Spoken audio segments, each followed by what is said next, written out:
اللهم صل على سيدنا محمد وعلى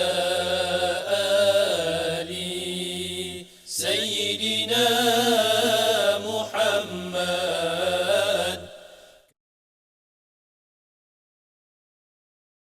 Assalamualaikum warahmatullahi wabarakatuh. Bismillahirrahmanirrahim. Alhamdulillahi rabbil alamin. Wassalatu wassalamu ala ashrafil anbiya'i wal mursalin Sayyidina Muhammad wa ala alihi wa sahbihi ajma'in. Rabbi syrah li sadri wa yassir li amri wahlul 'uqdatam min lisani yafqahu qawli. Alhamdulillah, bersyukur kita kepada Allah Subhanahu wa taala kerana dengan izin dan limpah kurnia-Nya juga kita dapat bersama lagi dalam rancangan Irsyad Hukum. Dalam Irsyad Hukum keluarannya pada kali ini, kita akan membincangkan satu tajuk yang berkaitan dengan ibadah puasa, iaitu berlebih-lebihan ketika beristinja, berwudu dan mandi ketika berpuasa. Ada penonton muslimin muslimat yang dihormati sekalian, bersuci untuk mengangkat hadas atau untuk membersihkan najis dan kotoran adalah antara keperluan harian yang mesti kita lakukan supaya membolehkan kita melakukan ibadat dan menjalani kehidupan kita dalam keadaan bersih dan selesa. Walau bagaimanapun, ketika menjalani ibadah puasa, terdapat rongga-rongga anggota badan yang wajib dijaga daripada dimasuki oleh sesuatu yang boleh membatalkan puasa, iaitu seperti rongga mulut, telinga, hidung, faraj, dubur, lubang kemaluan dan lubang payudara tempat keluar air susu. Ketika beristinja, berwudu dan mandi pula, sememangnya ada sebilangan rongga yang tidak dapat dielakkan daripada terkena, malah dimasuki oleh air. Satu perkara yang perlu diambil perhatian ketika bersuci itu ialah perbuatan berlebih-lebihan ketika beristinja, berwudu dan mandi. Ini kerana ada ketikanya perbuatan tersebut boleh menjejaskan ibadat puasa kita. Oleh itu, bagi mengelakkan perkara ini dari berlaku, maka adalah elok kita memahami betul-betul cara perbuatan yang dikatakan berlebih-lebihan dalam bersuci yang boleh menjejaskan ibadah puasa, dan bila pula perbuatan tersebut tidak menjejaskan puasa. Pertama, berlebih-lebihan ketika beristinja. Beristinja atau bersuci selepas daripada buang air kecil dan buang air besar ketika sedang berpuasa, ada kalanya boleh membatalkan puasa. Ini kerana ketika beristinja, seseorang itu mungkin sahaja mencuci melebihi had zahir dubur, faraj dan tempat keluar air kencing. Apabila dia mencuci secara berlebihan, iaitu melebihi had zahir rongga-rongga tersebut ketika beristinja, maka puasanya akan terbatal. Had batasan rongga dubur yang membatalkan puasa itu ialah apabila masuk sesuatu benda seperti jari ke dalam lubang, iaitu tempat keluarnya kotoran yang tidak wajib dicuci ketika beristinja. Pada kebiasaannya, mencuci dubur selepas membuang air besar ialah dengan membersihkan tepi dubur itu dengan jari di samping menjurusnya dengan air, tetapi kadang-kadang ada sebahagian hujung jari masuk sedikit melebihi had zahir rongga dubur ketika membersihkannya. Perbuatan ini adalah dilarang ketika berpuasa, kerana jika sebahagian hujung jari masuk melebihi batas zahir rongga dubur ketika beristinja, ia akan membatalkan puasa. Perkara ini disebut dalam kitab Fathul Mu'in, wa kadza wusulu ba'dil unmulah ilal masrabah. Artinya, begitu juga membatalkan puasa dengan sebab sebahagian hujung jari sampai ke dalam lubang atau tempat keluarnya kotoran. Namun mencuci pada kawasan tepi dubur yang nampak ketika duduk bercangkung, iaitu duduk beranggah menurut bahasa kita ni, tidaklah membatalkan puasa kerana dikira sebagai rongga zahir dubur sahaja. Oleh itu, jika seseorang membersihkan dubur sehingga termasuk jari ke dalam rongga dubur melebihi had zahir kawasan tepi dubur yang nampak ketika duduk bercangkung atau beranggah, maka adalah membatalkan puasa. Kemudian, had batasan rongga faraj yang membatalkan puasa ialah apabila masuk sesuatu benda melebihi had zahir faraj iaitu apa yang nyata ketika seorang perempuan itu duduk mencangkung atau meranggah di atas kedua betisnya. Seseorang perempuan yang berpuasa ketika beristinja, jika dia membersihkan faraj dengan jarinya sambil menjirusnya dengan air dan sebahagian hujung jarinya masuk melebihi had zahir rongga faraj, maka perbuatan itu boleh membatalkan puasa sebagaimana diterangkan dalam kitab Fathul Mu'in usulu usbu'il mustanjiyah ila wara'i ma yazharu min farjiha inda julusiha ala qadamaiha muftir. Artinya, dan sampainya jari orang yang beristinja ke dalam anggota yang tidak nampak dari kemeluan, yakni faraj wanita ketika duduk di atas kedua telapak kakinya adalah membatalkan puasa. Oleh itu, bagi orang perempuan ketika beristinja, elok berhati-hati, terutama ketika membersihkan farajnya. Jangan sampai termasuk sebahagian hujung jari melebihi had zahir faraj, iaitu apa yang nyata ketika dia duduk mencangkung atau meranggah di atas kedua betisnya. Ini adalah bagi mengelak daripada berlaku perkara yang boleh membatalkan puasa.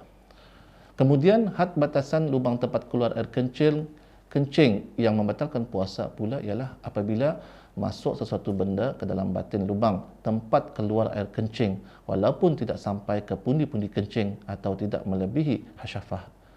Jika air itu masuk ke dalam batin lubang tersebut ketika menjuruskan air ke dalam lubang tempat keluar air kencing, maka ia membatalkan puasa. Jika air masuk pada sebahagian zahir lubang yang nampak ketika beristinja, tidaklah membatalkan puasa. Kerana lubang yang zahir itu biasanya akan terbuka dan amat sukar mengelak dari tidak terkena air. Walau bagaimanapun, jika air masuk melebihi zahir lubang yang nampak ketika beristinja, maka ia akan membatalkan puasa. Oleh kerana itu, janganlah berlebih-lebihan ketika beristinja semasa berpuasa, kerana perbuatan sedemikian ditakuti boleh membatalkan puasa. Kedua, berlebih-lebihan ketika berwudu. Antara perkara-perkara sunat semasa berwudu ialah berkumur-kumur dan memasukkan air ke dalam hidung. Ketika berwudu, perbuatan berkumur-kumur dan memasukkan air ke dalam hidung disunatkan dengan cara berlebih-lebihan. Maksud berlebih-lebihan berkumur-kumur itu ialah berkumur-kumur sehingga air sampai ke bahagian langit paling dalam dan celah-celah gigi dan gusi, dan sunat menggosoknya dengan jari kiri kemudian meludahkan air tersebut. Manakala berlebih-lebihan memasukkan air ke lubang hidung pula ialah menyedut air sehingga sampai ke pangkal hidung, yakni khayshum, dan memasukkan jari kelingking kiri ke dalam hidung untuk membersihkannya. Walaupun berkumur-kumur dan memasukkan air ke dalam hidung ketika berwudu itu dituntut secara berlebih-lebihan, tetapi perbuatan itu adalah makruh dilakukan oleh orang yang berpuasa. Perkara ini berdasarkan hadis yang diriwayatkan oleh Asim bin Laqid bin Sabrah. Bapanya berkata, "Ya Rasulullah, akhbirni 'anil wudu." Qala asbighil wudu wa khallil bainal asabi' wa balligh fil istinsyaq illa an takuna sha'iman. Wahai Rasulullah, khabarkan kepada saya mengenai wudu. Rasulullah sallallahu alaihi wasallam bersabda, sempurnakanlah wudu, iaitu dengan menyampaikan air ke seluruh anggota yang wajib dikenakan air wudu, dan basuhlah celah-celah jari jemarimu, dan berlebih-lebihanlah memasukkan air ke dalam hidung kecuali jika kamu sedang berpuasa. Hadis riwayat At-Tirmidzi. Akan tetapi adalah membatalkan puasa apabila air masuk had batin rongga mulut ketika berkumur-kumur dan had batin rongga hidung ketika memasukkan air ke dalam hidung yang dilakukan secara berlebih-lebihan semasa berwudu. Tetapi jika air masuk had batin rongga mulut ketika berkumur-kumur dan had batin rongga hidung ketika memasukkan air ke dalam hidung yang dilakukan secara tidak berlebih-lebihan, tidaklah membatalkan puasa. Yang dimaksudkan batas had batin rongga mulut itu ialah yang membatalkan puasa itu ialah tempat makhraj huruf hamzah atau ha marbutah, dan batas had batin rongga hidung yang melebihi pangkal hidung yakni khayshum.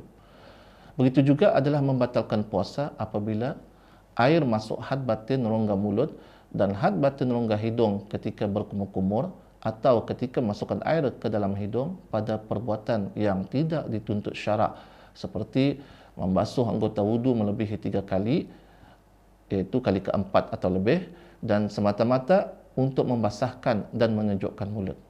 Malah adalah haram hukumnya berkumur-kumur dan memasukkan air ke dalam hidung secara berlebihan semasa berwudu ketika melakukan puasa fardu jika kuat sangkaannya bahawa air akan masuk ke dalam rongga batin jika berbuat demikian. Sementara itu, apabila mencuci mulut yang bernajis pula tidaklah membatalkan puasa, malah membersihkan mulut yang bernajis itu ketika berwudu adalah wajib, walaupun secara berlebih-lebihan. Jika sekiranya hanya dengan mencuci secara berlebih-lebihan saja yang dapat mensucikannya, maka dalam keadaan ini, jika air termasuk ke dalam rongga batin mulut ketika membersihkan najis itu tidaklah membatalkan puasa, kerana perbuatan sedemikian adalah dituntut melakukannya ketika berwudu. Ketiga, berlebih-lebihan bersuci ketika mandi. Mandi yang dimaksudkan di sini ialah sama ada mandi yang diharuskan seperti mandi untuk membersihkan atau menyejukkan badan, atau mandi wajib kerana junub, ataupun mandi sunat kerana sembahyang Jumaat. Dalam kesemua keadaan mandi ini tidaklah mengapa jika dilakukan secara berlebihan semasa tidak berpuasa. Namun semasa berpuasa ada kalanya sebilangan mandi itu jika dibuat secara berlebihan boleh membatalkan puasa. Ketika mandi, seseorang itu akan mengenakan atau menjuruskan air kepada anggota yang zahir dan sebilangan rongga-rongganya seperti rongga mulut, rongga hidung, rongga telinga dan rongga faraj. Oleh itu, kesemua rongga-rongga ini perlu dijaga ketika berpuasa dari dimasuki oleh air supaya puasa tidak terbatal. Pada dasarnya, mandi seperti mandi junub, mandi selepas haid dan nifas sunat dilakukan sebelum fajar di bulan Ramadan bagi mengelakkan air masuk ke batin rongga seperti telinga atau dubur di siang Ramadan. Dari itu, jika air termasuk ke dalam batin rongga-rongga ketika mandi junub, mandi selepas haid dan nifas di siang Ramadan tidaklah membatalkan puasa, melainkan jika ia dilakukan secara berlebih-lebihan yang dilarang. Jika berlebih-lebihan kerana untuk menyempurnakan mandi, maka tidak batal puasa sekiranya termasuk air ke batin rongga. Imam Ibn Hajar Al-Haytami rahimahullah pernah ditanya mengenai hukum puasa orang yang mandi junub atau mandi sunat Jumaat apabila termasuk air ke batin telinga semasa membasuh zahir telinganya. Beliau menjawab, tidak membatalkan puasa perbuatan yang sedemikian itu, iaitu jika air termasuk had batin rongga telinga ketika mencuci bahagian zahir telinga semasa mandi wajib dan sunat, sebagaimana disebutkan oleh sebagian ulama, walaupun perbuatan mencuci telinga itu dilakukan secara berlebih-lebihan demi untuk memenuhi kewajipan mandi, sebagaimana tidak membatalkan puasa mencuci mulut yang bernajis secara berlebih-lebihan. Akan tetapi, batal puasa disebabkan berlebih-lebihan ketika berkumur-kumur, yakni jika air termasuk had batin rongga mulut kerana ingin mendapat pahala sunat walaupun dengan semata-mata memasukkan air ke dalam mulut, maka perbuatan berlebih-lebihan dalam hal ini adalah satu kecuaian. Adapun persoalan yang ditanyakan ini tidak akan tercapai tuntutan mandi dari membasuh zahir lubang telinga, melainkan dengan cara berlebih-lebihan pada kebiasaannya. Maka itu bukan satu kecuaian. Kedudukan hukum tidak batal puasa jika air termasuk ke dalam batin rongga-rongga itu adalah khusus bagi mandi wajib dan mandi sunat sahaja. Sementara itu, jika air termasuk ke dalam batin rongga ketika melakukan mandi yang tidak dituntut seperti mandi kerana menyejukkan badan atau mandi biasa yang dibuat setiap pagi dan petang adalah membatalkan puasa walaupun tanpa secara berlebih-lebihan. Adapun jika air termasuk ke dalam batin rongga kerana menyelam ke dalam air, maka yang demikian itu akan membatalkan puasa walaupun bagi tujuan mandi wajib. Ini kerana perbuatan menyelam ke dalam air ketika puasa adalah makruh, sebagaimana juga berlebih-lebihan berkumur-kumur ketika berwudu semasa puasa.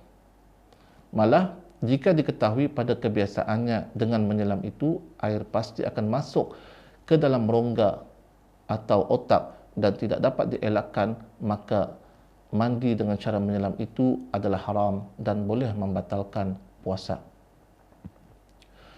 Para penonton yang dihormati, setakat ini sahaja penjelasan irsyad hukum mengenai tajuk berlebih-lebihan ketika beristinja, berwudu dan mandi ketika berpuasa.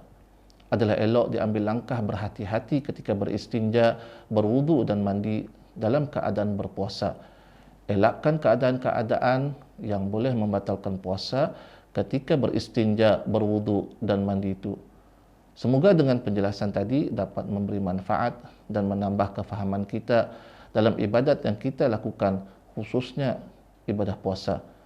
Untuk itu saya sudahi dengan aqulu qawli hadza wastaghfirullahal azim li wa lakum wabillahi taufiq wal hidayah. Wassalamualaikum warahmatullahi wabarakatuh. اللهم صل على سيدنا